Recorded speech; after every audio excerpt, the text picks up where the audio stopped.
What's up, boozerinos? I'm Hillary. And I'm Erika. And this is Cocktails and Capitalism. Mm-hmm. So today we are drinking the gin and tonic. Yeah, Erica's cracking. She's making hers now on the spot right here. This is live action, folks. I just had I had the gin right in there, so so perfect. So to make a gin and tonic, you're gonna take ice in a glass and then 2 ounces of gin, 4 ounces of tonic water, and then garnish with some lime wedges. Or wheels. I prefer wheels. They're cute. Yeah, they're cute. I like wheels better too. Yeah, wheels are pretty. You know, you can like swirl them and stuff. It's cute. Except for I always like slice them and then it like falls all the way down to the other side of the rind. And yeah, I don't know. Oh, Erika. I know, I was fucking up. So subpar. I'm just kidding. I wanted to spend a moment to acknowledge the mug that I'm using that our friend gave me. It's just a bunch of mushrooms. It's a bunch of mushroom butts. They're all butts. It's ridiculous. And my socks I love it so much. Are that's amazing. They're just boobs all over. So cute. I love it. She knows me. That's amazing. Fucking boob socks.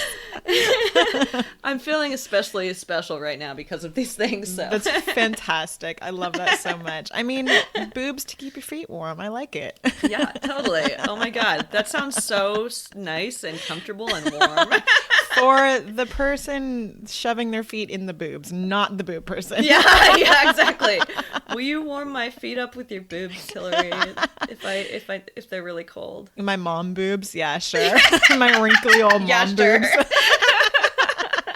Aw, that is the sweetest thing.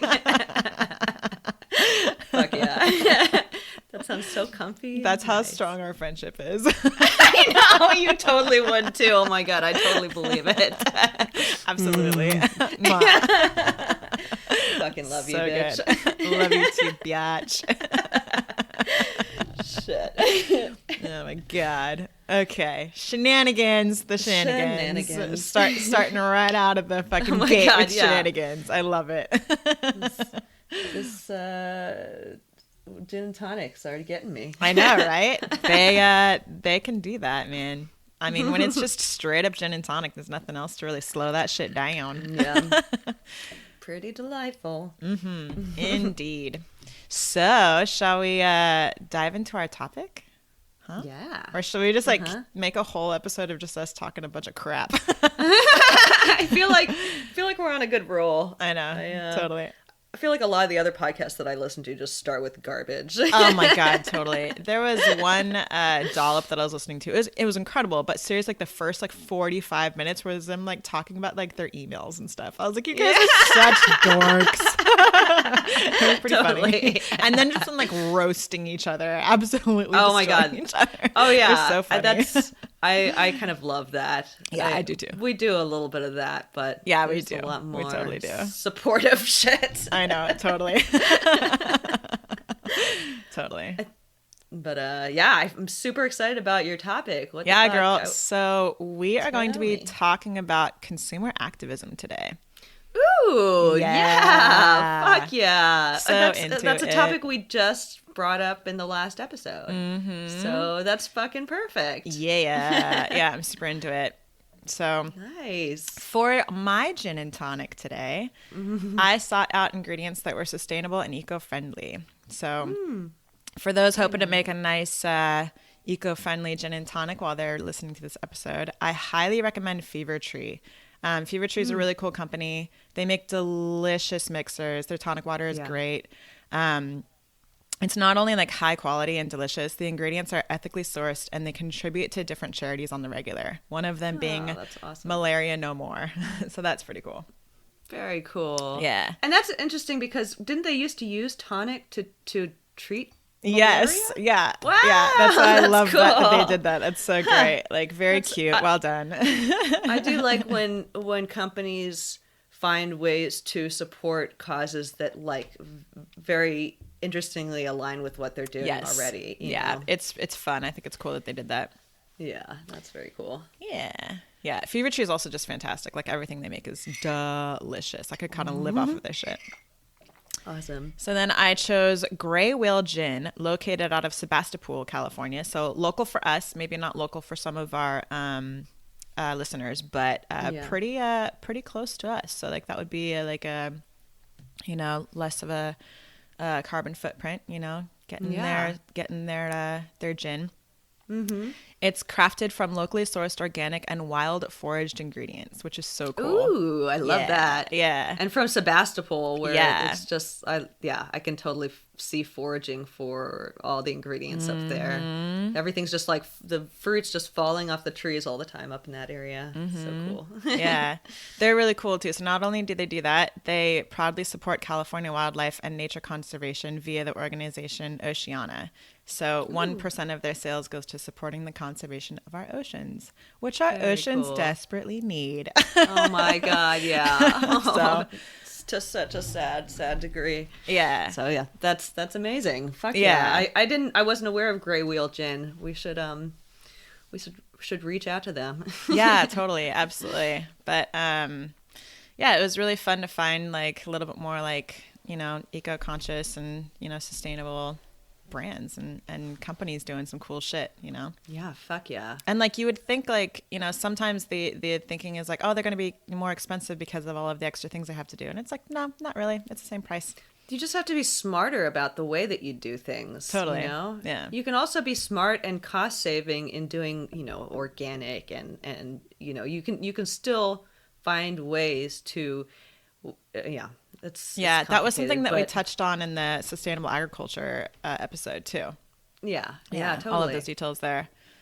But so before we dive into this topic, as simple as it may seem, there are some not really tricky, but just like some things it was helpful for me at least to like understand like what these things actually mean. So I'm going to go into defining and differentiating some terms. So lovely. Lovely.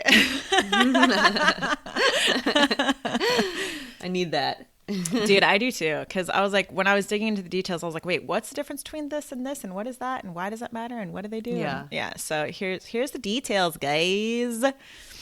Give me the deets. All right, deets me. Deets. Okay, I'm going to deets you. So, okay, good. Okay, good. So let's talk about what consumer activism is. So it's also called ethical consumerism, which I didn't know that. Like all of these things, like obviously like make sense, like they're the same thing. But I was like, oh, okay, yeah, I get it now. It's also called political consumption and conscious consumerism. So I do love the alliteration on that one. Conscious consumerism? Yes. Yeah, that's good. Yeah. Consumer capitalism. Exactly. Loving all the CCs. CCs. So consumer activism is when a person attempts to reinforce their moral callings through their consumption. So they don't just consider the goods by itself. They take into consideration where their money is going, who it supports, and how it is used. It comes in the forms of buying from brands that you agree with or boycotting the ones you don't. Yes. Very cool. Yes. So let's define what a B corporation is too, because I'm going to be talking about some B. Nice. Yeah, dude. I knew you'd be all about this. And dude, feel free to add in your bits about B corporations once I define it, because I know that you're all about them, Erika. Yeah, I mean, I know just a few little really good ones, and yeah, definitely. Totes. Sweet. So a certified B corporation is a business that meets the highest standards of verified social and environmental performance, public transparency, and legal accountability to balance profit and purpose. B Corps are accelerating a global culture shift to redefine success in business and build a more inclusive and sustainable economy. B Corps use profits and growth as a means to a greater end, meaning positive impact for their employees, yes, awesome, communities, and the environment. Which is fucking awesome. Like you should have that more like productive motivation when you're trying to have a business like that. I think that's important. So, and so many companies don't have that no, ethic, absolutely that not. mentality at all, and don't even think that contributing is important or it's amazing as a fundraiser. The number of companies that don't give a fuck about contributing to a greater good. unless it's some like really immediate cause that's right there locally, directly benefiting their customers. But anyway, sorry. Yeah, no, don't be sorry. That's what we're talking about, girl. Give me the deets. So there are currently 3,720 bee companies across 74 countries. So that's cool. That's a great start. I love it. I hope that this concept grows for sure. Wow. Because that's a fantastic number, but I don't think it's enough. But yeah, totally. Some of the companies include Stonyfield Organic, which I love, Parada Shoes, which I'd never heard of, but their shoes are really cool looking and pretty decently priced. Ben & Jerry's ice cream, we love them. They're like the activists of ice cream, which is just fucking fantastic. They're awesome. They're great. I love them so hard. Tillamook, Aldea Coffee, and so many more. The website bcorporation.net has every single all 3,720 companies listed. So definitely, and the B Corp logo is that little bee with a circle, black circle around it. Yeah. So that's how you can see on products if they're a B Corp. Good detail to add, Erika, for sure, for sure. Yeah.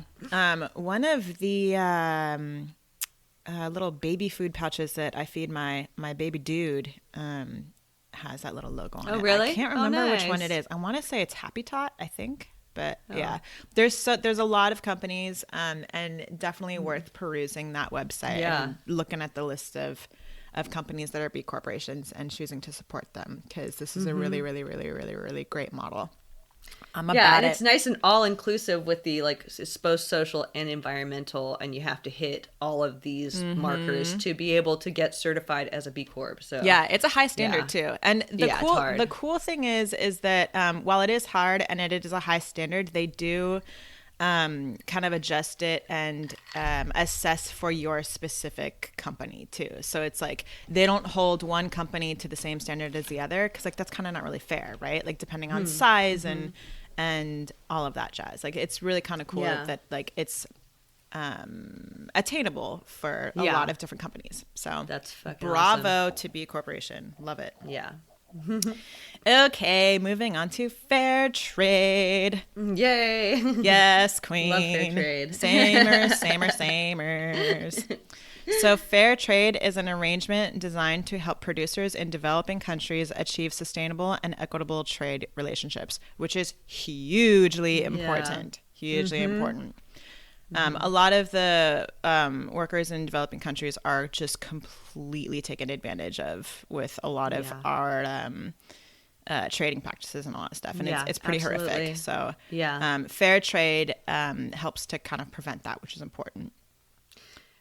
And it's like a lot of the free trade policies that we implement that end up displacing people's livelihoods and you know making them kind of lose out in their economy, their local economies. And then fair trade is what goes in and tries to fix some of that a little bit. I mean, makes the attempt, which is good. Members of the fair trade movement add the payment of higher prices to exporters, as well as improved social and environmental standards. Fair Trade USA works closely on the ground with producers and certify transactions between companies and their suppliers to ensure that the people making fair trade certified goods work in safe conditions. Yes. Protect the environment. Yes. Nice. And build sustainable livelihoods and earn additional money to empower and uplift their communities. Very cool. Love that so fucking goddamn much. Those are like all the pillars that need to be met. Yes. You know? Yes, indeed. So some fair trade companies include Bob's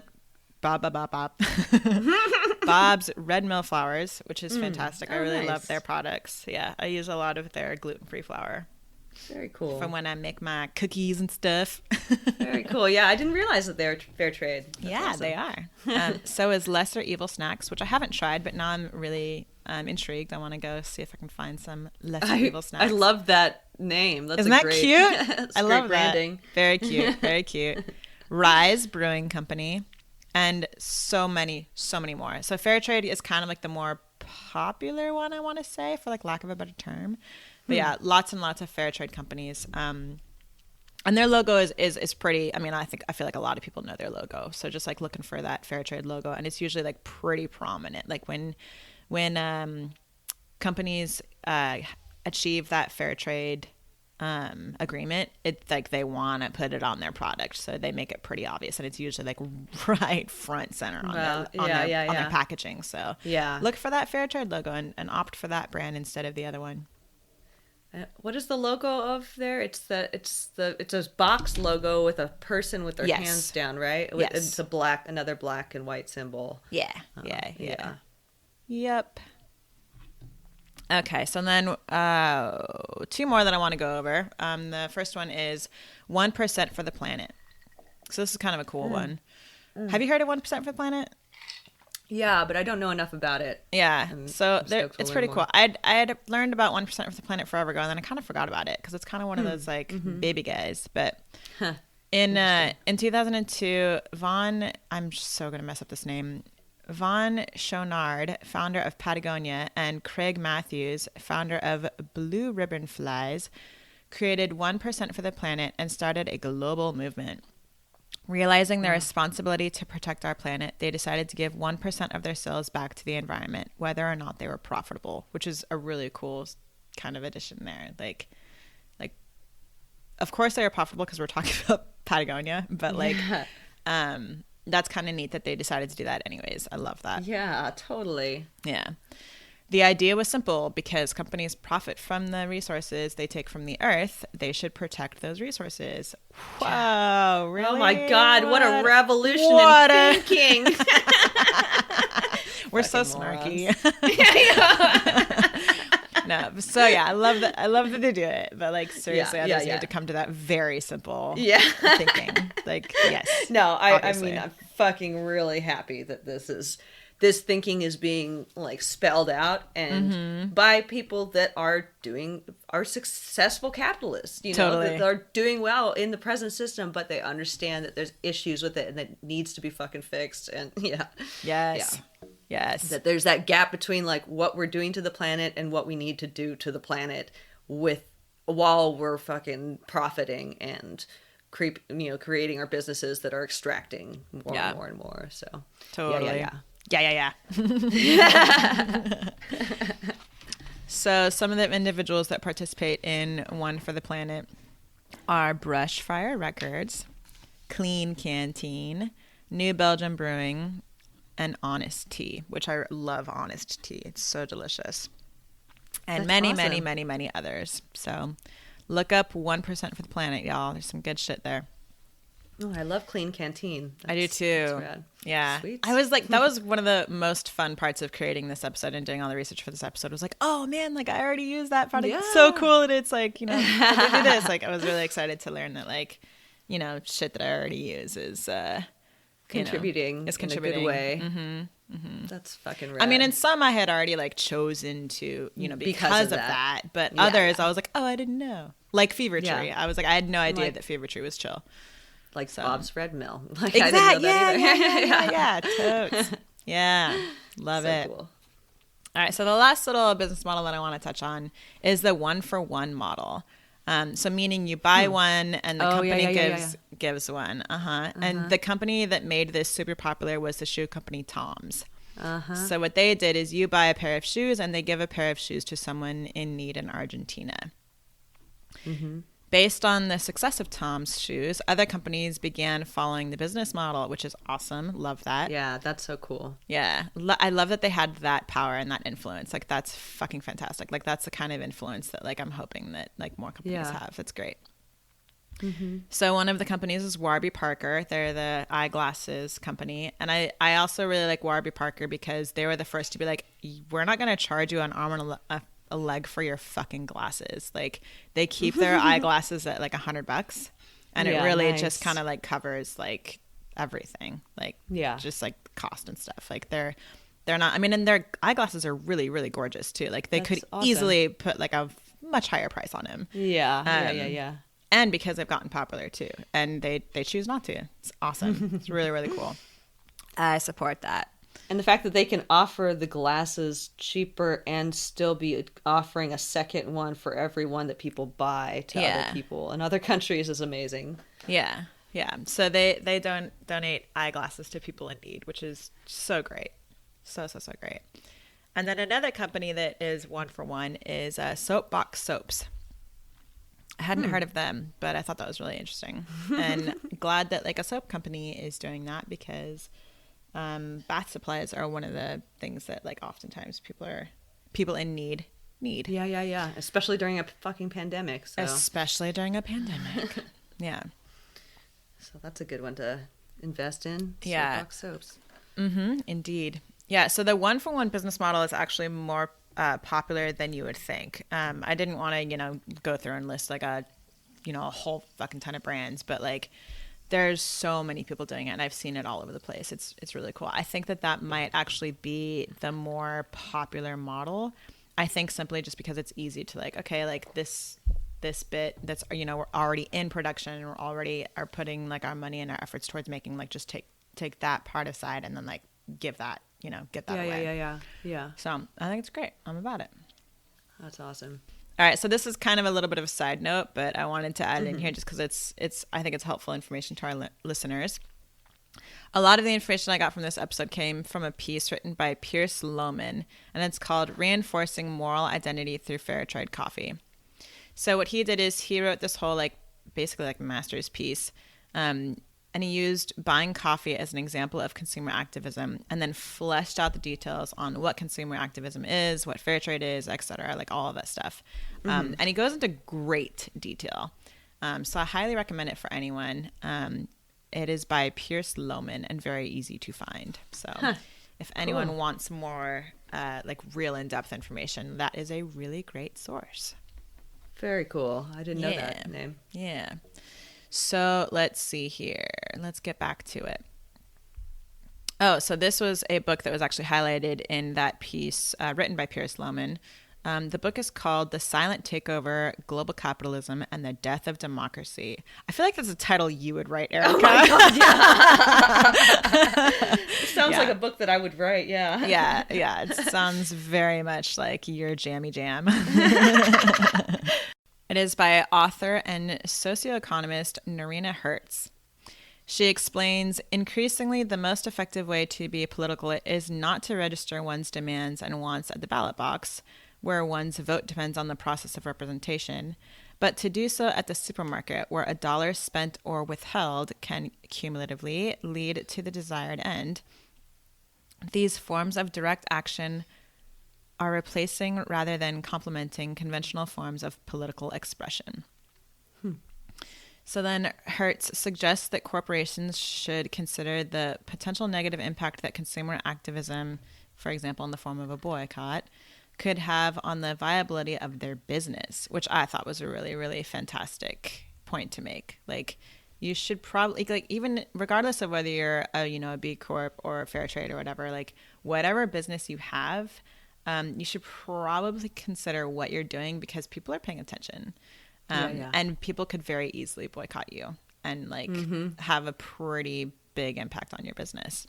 So, and we've seen that before, but at any rate. So she claims that 20% of world consumers are considered activists, with as much as 40% in the United States alone. She quotes an additional survey which found that 3 out of 5 consumers in Britain, as many as 75% of the consumers in the United States, have already boycotted a product on the basis of ethical choice. Yeah.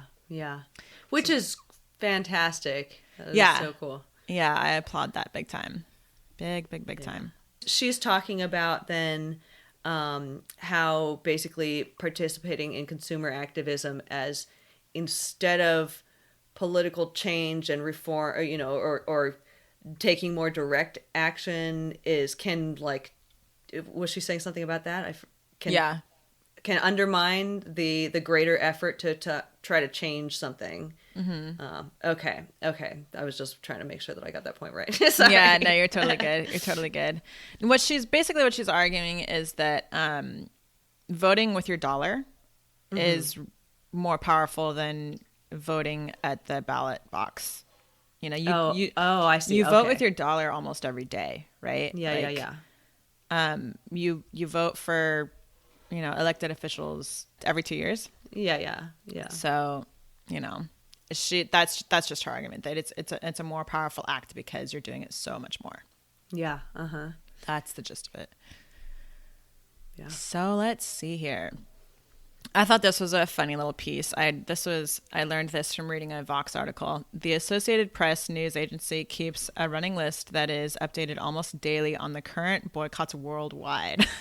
Wow. It's just like keep it going. And it's like updated daily. There's that's very much cool. action. Yeah, it's pretty wild.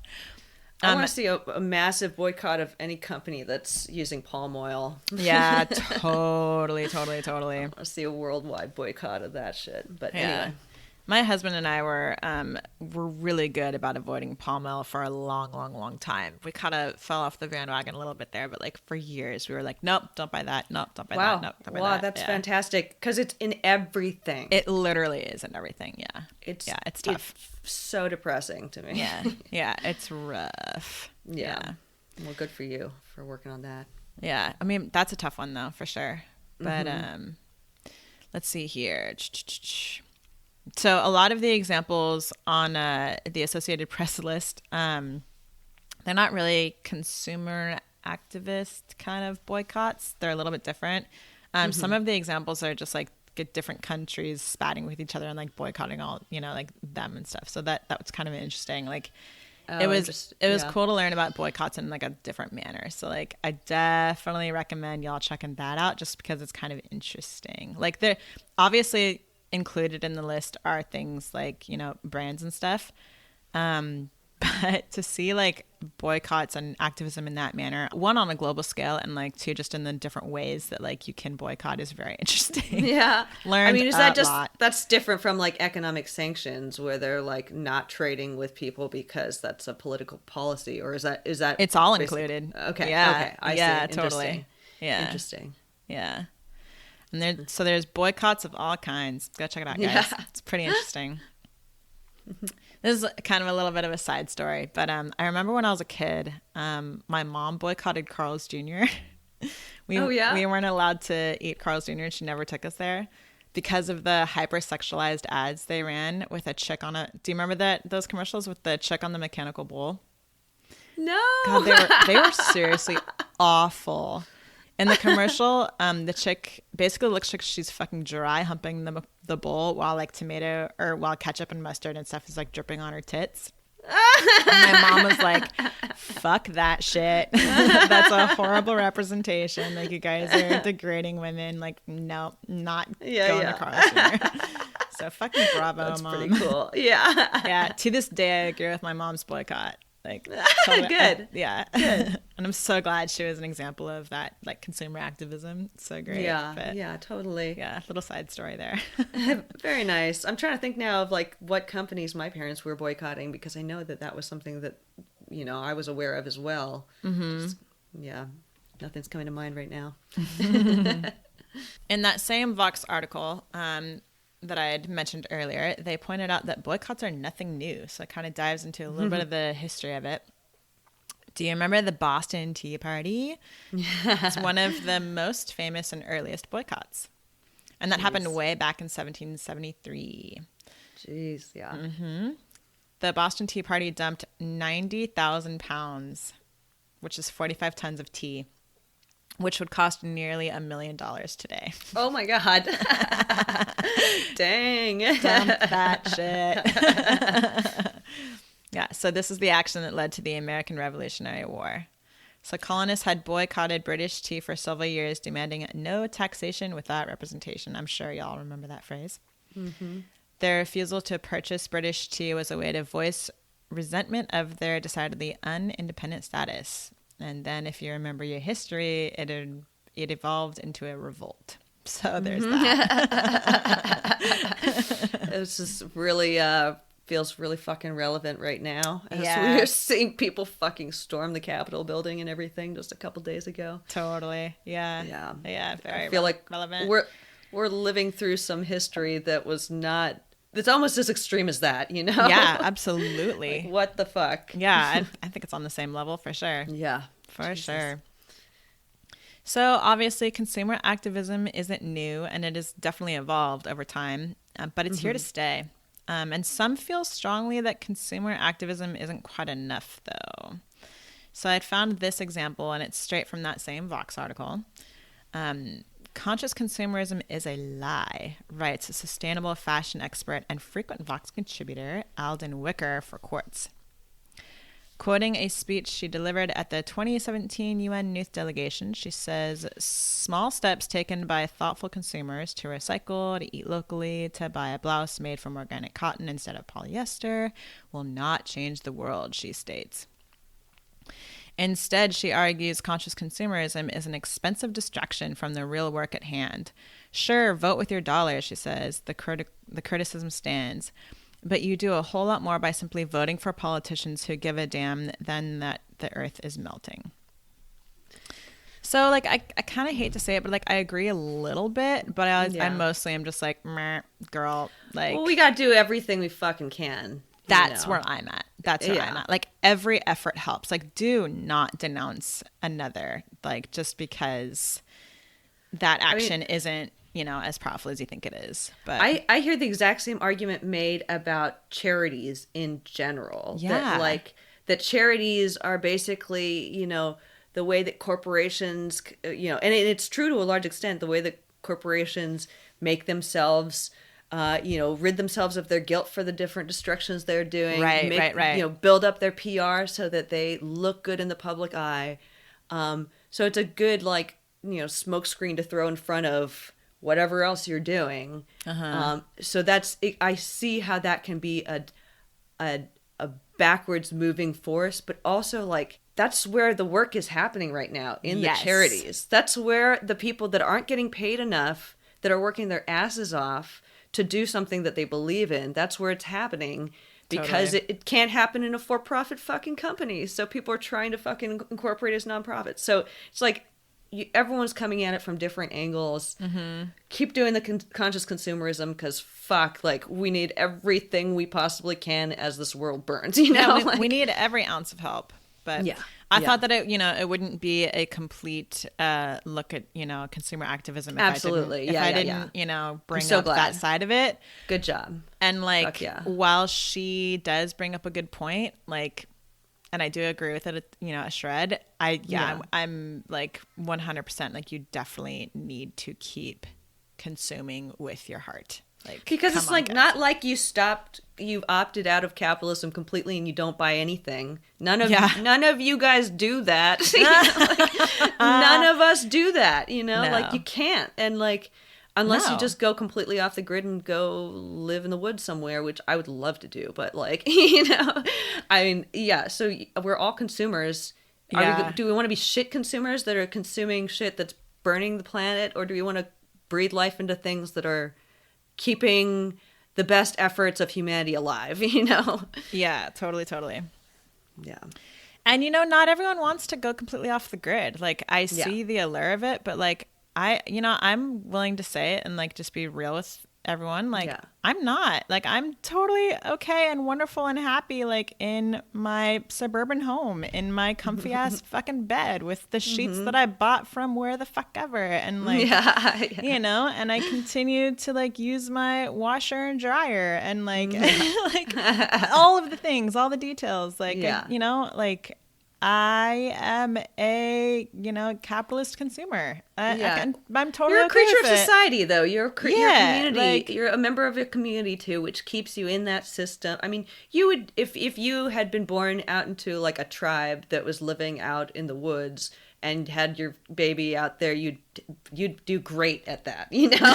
You prefer this because it's what you know, you're accustomed to and where your network is, you know? Yeah. And it's, you know, it's what you like. But, like, yeah, you could be outside of it, but I totally agree with, like, enjoying the things that we do have, you know? Yeah, totally. Because this is the fucking civilization we were born into, so. Indeed.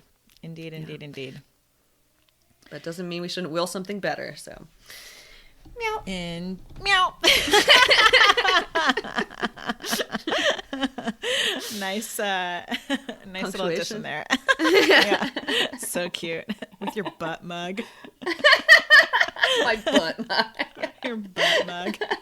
I love this mug. You go ahead and take a sip out of that butt mug, Erika. It's so good. Don't choke and die, jeez. I'm trying to record here, girl. God, get with it. Stay alive. Stay alive. Stay alive. I'm trying, okay? I'm trying my best over here. It's not working out so good. Apparently not. Jeez. Okay. All right. So if you're into all of the things that we've kind of dove into here, I found this really, really cool article on like tips and tricks on like how to like be a conscious consumer and like how to like really kind of what to look for and like how to act and all that stuff. It's an article written by Samantha Santos for the nonprofit organization Sustainable Kingston. And I wanted to give you all the details because it was just so great. It's so good. So Miss Samantha writes, all of us as consumers can choose to change this reality. Every day by changing little habits and becoming a conscious consumer, we can contribute to a huge change. Amen, Samantha. So she breaks it down into 7 steps, which I love. You know I love my steps, my rubrics, my rules. I love it. I totally love it. So here's her. It's a very human thing to want this. It's just the figures, the numbers. I need it. I need Break it. it down. I need it. Yeah. Give me the deets. Give me the dates. So here are her 7 steps. So she first addresses fashion. So she suggests to research the origin of the products before buying. The fashion industry is the second largest polluter of fresh water, and it is responsible for 10% of global GHG emissions. What the fuck? Second largest polluter of water? Of fresh water? What the fuck? Why? Yeah. I don't understand that. That I'm not 100% sure, but I know there's a ton look into of that some point. waste. Yeah. Interesting. Like if you even just like consider a shirt, like the fabric that they use to like cut it out, like whatever like little scraps that they don't use goes straight to the garbage. Yeah. So there's lots and lots and lots of waste, tons of waste. Yeah. That sucks. The fashion world also has a pretty high incidence of child labor and human slavery too. So just be conscious of that and like look into some certain brands and see who's being a little bit more responsible. Totally. Find out more about ethical brands and retailers and shop for organic fabrics without harmful chemicals and with a lower impact on the environment. She advocates shopping for fair trade products, which we already went over. And that's why I wanted to define all of these things. Like, nice. There's so many things that like, okay, what does fair trade mean? Like, what does it mean when you buy fair trade? Like, that's a wonderful overview. Thank you so much. Yeah, it was important. I mean, I needed to learn. Good. Yeah. She also advocates to shop for a little bit more from local manufacturers and then obviously secondhand products, which is super helpful. Totally. And then the second thing she dives into is buying local. So she goes deep into that. She says, when you buy local, you will not only promote the local economy and support small businesses, you will also reduce the greenhouse gas emissions associated with the transportation of goods and packaging and will enhance the sense of the community. And like, I think that is really, really huge. Like, especially the part about enhancing your sense of community. Like, there is nothing like knowing the actual person whose like actual hands and work and blood and sweat and tears went into the thing that like you are consuming. Like, oh, totally. That's really important, I feel, and is really kind of cool even. Like, especially like when you're, you know, heading down to like the farmer's market for your groceries and stuff like that. And your produce and, you know, your fresh baked goods and stuff. Like, I that's like my favorite thing. Like, I loved finding like the local gluten-free bakery and like, you know, meeting the owners and all of that stuff. Like that stuff is so important. And it's like so much more valuable than just buying like, you know, the just giving your money to like the giant name corporations that aren't doing shit for the fucking planet. Yeah, yeah, totally. I love the idea of farm shares, and I think they're farming co-ops where you basically pay to become part of this, and then you get your part of the produce every year whenever it's that time. It's so fun to go in and like pick from the exact, the place, the people. Yeah. You've already kind of invested in this thing, and you just get to keep reaping the benefits and participating in this cool local thing. I'm a huge fan of that. Me too, babe. Me too. Okay. So then the third thing she touches on, and I know something that you feel strongly about, is cosmetics and household products. Interesting. Yeah, yeah. Yes, yeah. So she suggests purchasing sustainable and toxic-free products because it's good for the environment and also good for our health, which is very, very, very true. Cosmetics and household products regularly contain harmful ingredients that can cause allergies, health diseases, and even cancer, as well as contributing to water pollution once it leaves our homes, especially household products. Mm-hmm. So looking for cruelty-free products that are not tested on animals are great because they keep the animals out of the confined cages and terrible conditions and can prevent them suffering by death from the intense testing. So yeah. And dude, this is something that I know a little bit about, but like in the cosmetics industry, it's so unregulated that yes. like they haven't created new regulations on what toxic products they can put in cosmetics since like I think it was like the 30s, when like we have so many more fucking products and chemicals and things that we're adding into stuff that we put on our faces. Like I started using this this mascara stuff that my eyelids started peeling wherever I would paint it onto my eye. My like God. Literally peeling. And I was like, what the fuck is this? And That's it's terrifying. Like, and I was using the same product, but they just added in a new chemical or something. So I had to go completely like non-toxic and do a lot of research because fuck that. Yeah. But literally they don't have any regulations, like, or the regulations are so lax that Yeah, totally. You have to do your own research to protect your fucking body. It's dumb. It's ridiculous. And I feel like it's a lot easier to find more like eco-friendly and health-friendly cosmetics than it is household products. Like I feel like there's a lot more household product companies that are coming out that like are more eco. Yeah. But I feel like more attention has been on like cosmetics for longer, simply because of like the health problems that you've mentioned. Yeah.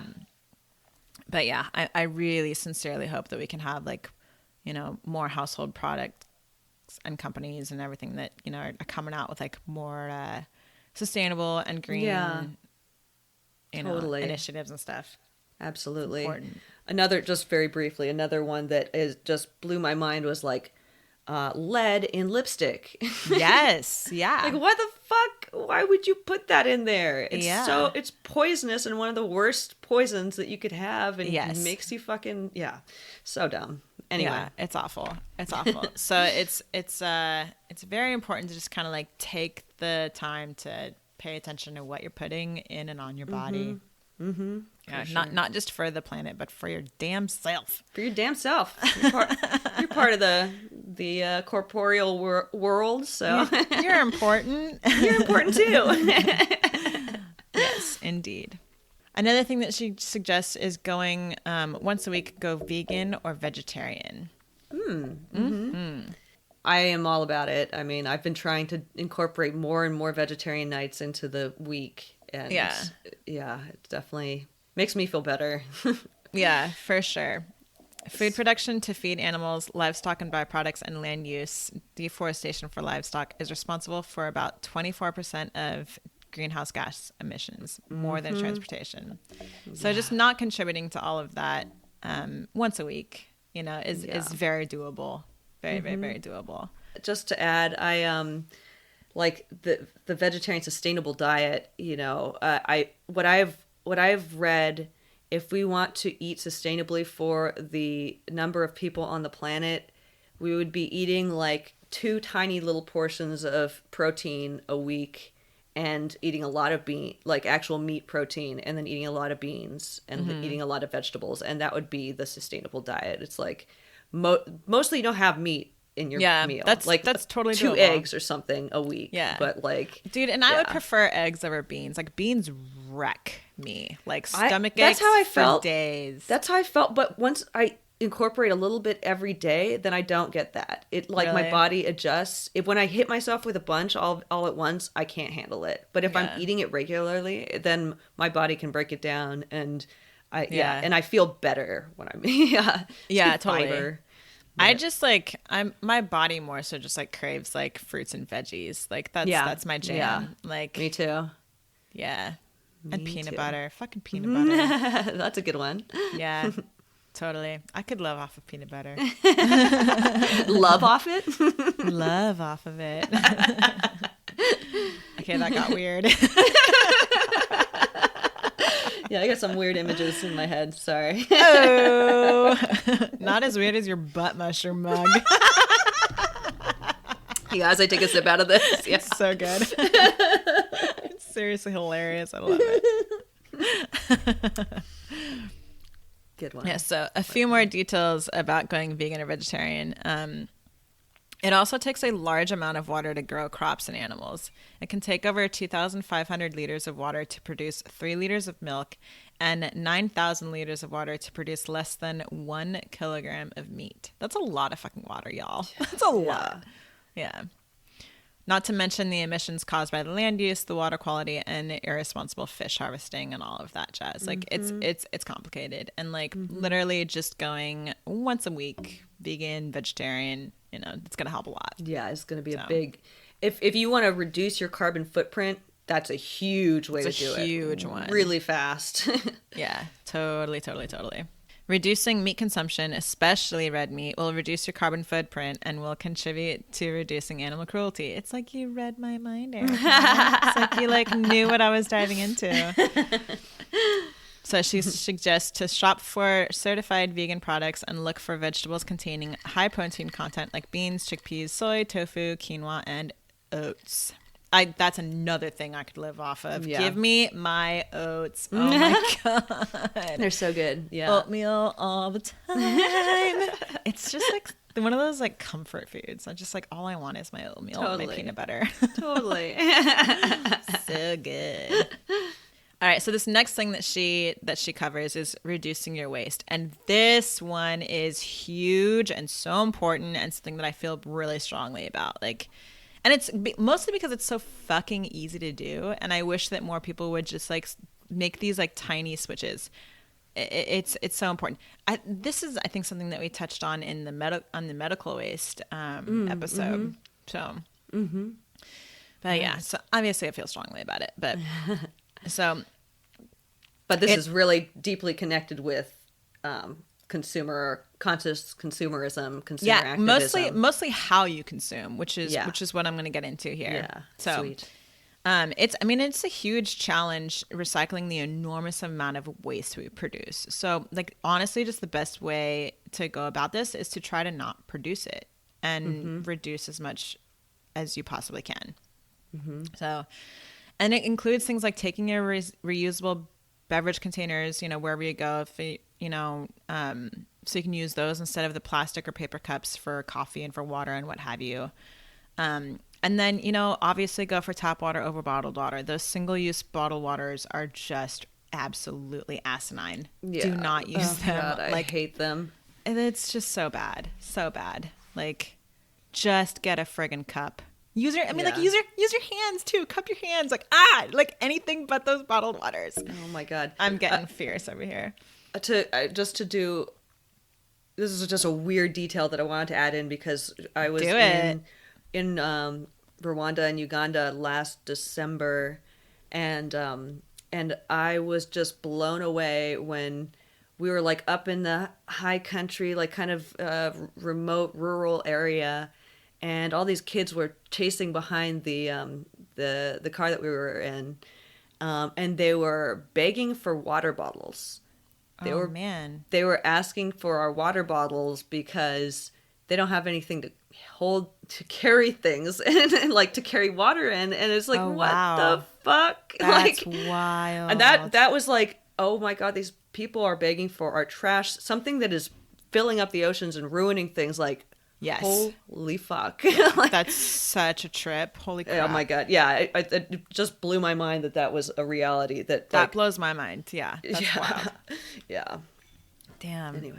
Interesting detail there, Erica. Yeah. Holy. But yeah. Fuck water bottles most of the time. In this case, it was helpful, but like, yeah, fuck water bottles. Yeah, totally. And, you know, and some studies have shown that like most water bottles, or most of the bottled water, contains particles of plastic. Yikes. So tap water is safe in most areas. So just, you know, bring your cup, be good, be done with it. Another thing you can do is bring reusable shopping bags. Like, that is so simple. Like, you can avoid forgetting them at home by just like leaving them in your car. Like, yeah, leave them in your car. And like, because like I hear people say that a lot. It's like, oh, well, I just forgot them. And it's like, well, just put them in your freaking car. Like, it's like tiny changes that make a big deal. Like, they're there in your car, and like, oh, well, I forgot to bring them in the store. So now you're telling me you're too lazy to go back to your car to get your bags? Golly, knock it off. I mean, I've been guilty of both of those things, but I totally hate you for it. Bitch. You're a fucking bitch. I'm sorry, okay? I did a bad thing. You did. But I try to be better every day, you know? We've all done horrible things like not bring in reusable bags to grocery stores. Horrible. Deplorable. We should all feel very ashamed of ourselves. Indeed. No, I guess I only just get like so animated about it because it's just such a simple change. It is, yeah. And it's so good that you're stressing that, because it's something that just we need some of that mom direction, you know, from someone that's like, hey, the scolding. You can do it. Yeah. I need that sometimes. It's definitely helped me to hear you say these things sometimes. So yeah, man. Because it is just like, changing human behaviors is so fucking hard. You need to have it drilled into your fucking head to get yourself to make this tiny little transition of putting it in your car. I'll be that drill sergeant. Put your fucking bags in your car. And I will accept it because it's for the greater good. Yes. So good. Yeah. Love it. Let's see here. Okay, so then 2 more things. This is another thing that I really love because, like, it's something that I have to remind myself of a lot. She suggests buying for quality. Mm-hmm. Yeah. It's important.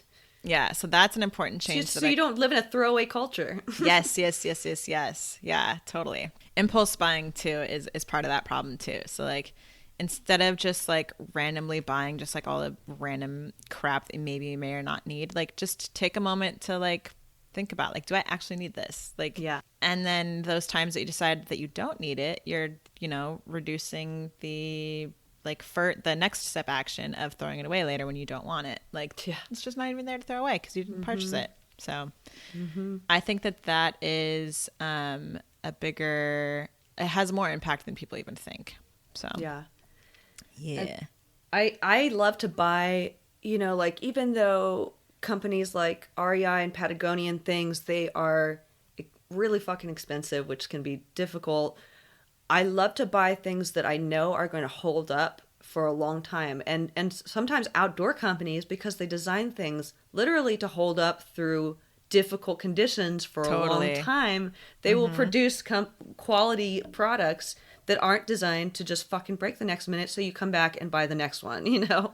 Yeah. It's one of the reasons why I love outdoors gear and stuff like that. No, same here. I have 2 Patagonia pieces, they're little base layers or whatever, that I literally wear all the freaking time. Yeah. And they are like brand new, and I've had them for 12 years. Fuck yeah. Holy shit. So, that's a good product. Yeah. So it's like, okay, yeah, you're forking over like, you know, $60-$70 for a top. But then when you literally have it, you know, more than a decade later, it's well paid for itself. Yeah. And then the cheaper shit is going to wear out and you're going to throw it away and you're going to repurchase it and you're going to end up spending more in the long run anyways. So it pays to buy quality. It pays to fork out a little bit more cash for something that's going to be around for literally a decade. And it sucks that like oftentimes poorest people will buy the cheapest thing because that's all they can afford. So then they have to throw it away right afterwards. So they end up having to spend more money on the thing in the long run. Fucking sad. Yeah, it's a bummer, man. Yeah.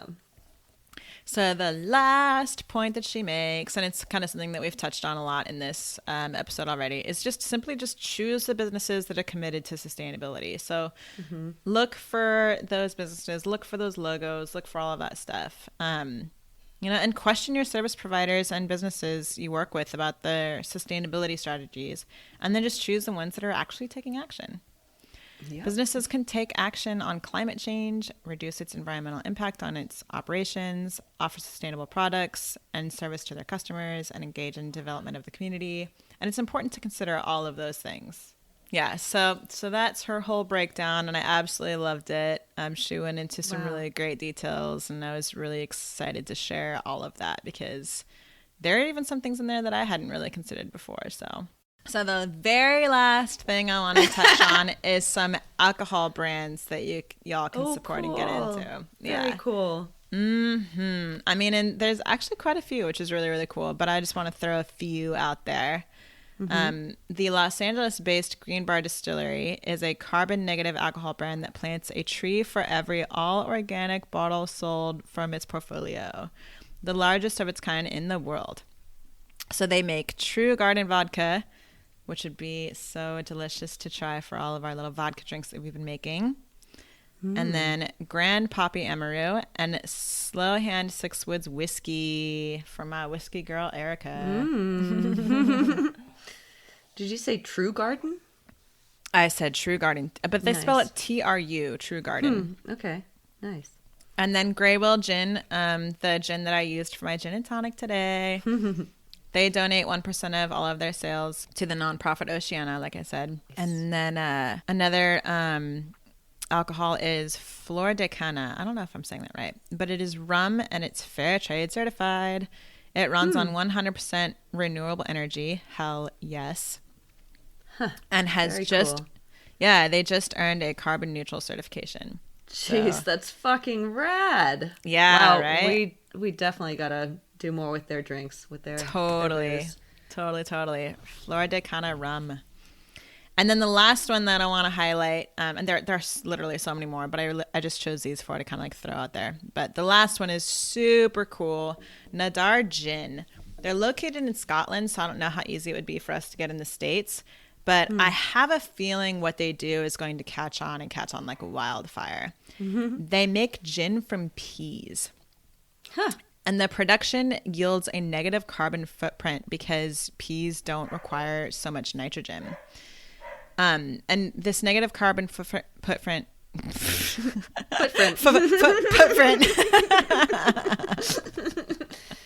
Too much gin in your gin and tonic. Too much ginny gin. So all that really means is that they avoid more carbon dioxide emission than it creates. And peas have a natural ability to source the nitrogen they need. Ginny gin, getting on it. They have a natural ability to source the nitrogen they need for growth using a process called biological nitrogen fixation, which means you don't need to use environmentally damaging synthetic fertilizers. Does that mean that they're actually putting the nitrogen back into the soil? Oh, that's so cool. Well, maybe not in the soil, but like they are able to produce nitrogen themselves, so they don't need it. They don't need it in the soil. I know that nitrogen producing crops are super important, and that's something that Jack London was talking about a lot. So yeah. But yeah, those are some of the alcohols that you can choose to buy over the others and be a little bit more eco-conscious in your consumption, y'all. That's so cool. Yeah. I've been wanting to do that kind of research, just look into which alcohol companies would be the best for us to highlight. And yeah, so I'm so glad that you did this as part of your conscious consumerism research. That's fucking perfect. Yeah, with us being, a boozy podcast, I thought it'd be important to touch on some of the absolutely. more eco-friendly alcohols. Fuck yeah, dude. You gave such a great breakdown of like all these different forms of conscious consumerism, and you also address the other side of it, like what some objections would be to like just using that as your approach to doing good in the world. Yeah. But I love that you are consistently presenting such good research that also addresses other perspectives and things. It's fucking, oh yeah, man, you gotta look at it through all the lenses. You know, it's really, really good. It makes me feel like I have such a nice grasp and like from a bird's eye view of all these different kinds of ways of trying to do good with the way you spend your dollar. So yeah, totally, man, totally. And I keep thinking about what I was saying before, just like the breathing. What do you want to breathe life into? Do you want to breathe life into companies that are wrecking the planet? Because that's literally what you do by giving them your money. Yeah, totally. I love the phrase vote with your dollar. Like that's literally what you're doing. Like choose who you're giving your money to, Fuck yeah. Because like you have to buy it, right? Like especially when we're talking about like, food and clothing and stuff. So like maybe just take a minute, like, and a lot of the times it's the same price. So it's not like it's going to cost you more to do this. It just is going to take a little bit of time. The only thing it's going to cost you is time. Yeah. But it's worth it. But, and then also like you get so much more value out of a product that the value that it's adding to the world. It's not destroying value in the world. It's creating more social value, environmental value. It's the value is not just the dollar amount that you're talking about. If you look at it in a broader perspective, like what wealth are we destroying or creating through this transaction? Totally. And I want a healthy, wealthy planet, not just a fucking, not just a cheap product that's going to break the next minute, and then I have to go back to that stupid fucking company and ask for the same thing again. And then continue to fill our landfills that are already like beyond capacity. Yeah, and fill the ocean with just fucking garbage. Yeah. But I am super fucking into it, dude. Great fucking show. Yeah, I hope that was helpful information to our listeners and maybe some food for thought. But, yeah, a lot of good food for thought. That is all for this episode. And you know what our conversation reminds me of right now is our closing remarks. Oh yes, it does, doesn't it? Because truly, there's no wealth but life, and if we're extracting all the wealth of the world and putting it into dollars, that's a shitty way to manage the world, manage the planet. Totally. Indeed. But yes, there is no wealth but life. Love you, boozerinos. Hasta luego, boozerinos. Cheers. Cheers, y'all.